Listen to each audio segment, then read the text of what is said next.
દેશના ઉત્તરીય ભાગોમાં ફરી એકવાર ગરમી વધી શકે છે. હવામાન વિભાગના જણાવ્યા અનુસાર આગામી 2 દિવસમાં રાજસ્થાન, દિલ્હી, હરિયાણા, પંજાબ, ચંદીગઢ, ઉત્તર પ્રદેશ, મધ્યપ્રદેશ, છત્તીસગઢ અને બિહારના તાપમાનમાં 5 ડિગ્રીનો વધારો થશે. આ ઉપરાંત લૂ પણ ફૂંકાઈ શકે છે. રાજસ્થાનના બિકાનેર વિભાગમાં 8 થી 10 જૂન દરમિયાન તાપમાન 45 થી 46 ડિગ્રી રહેવાની ધારણા છે. કેટલાક જગ્યાએ લૂ પણ ફૂંકાઈ શકે છે. આ સામે 30 થી 40 કિલોમીટર પ્રતિ કલાકની ઝડપે પવન પણ ફૂંકાઈ શકે છે. 24 મેના રોજ કેરળમાં પ્રવેશેલું ચોમાસું 6 જૂન સુધી મહારાષ્ટ્રના વિદર્ભ, દક્ષિણ છત્તીસગઢ, ઓડિશા અને સિક્કિમમાં અટવાયું છે. બિહારમાં પ્રી મોન્સૂન એક્ટિવિટી ચાલુ છે.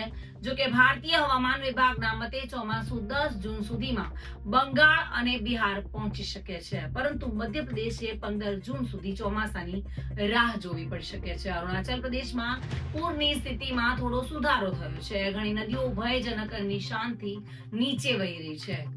ચાંગલાંગ સૌથી વધુ અસરગ્રસ્ત છે, જ્યાં 6 ગામો ડૂબી ગયા હતા અને 2231 લોકો બેઘર થઈ ગયા હતા. આગામી 7 દિવસ સુધી આંધ્રપ્રદેશના કેટલાક ભાગોમાં વરસાદની આગાહી છે. આ દરમિયાન વાવાઝોડા, વીજળી સાથે વાવાઝોડા અને 50 કિલોમીટર પ્રતિ કલાકની ઝડપે પવન ફૂંકાય તેવી શક્યતાઓ છે.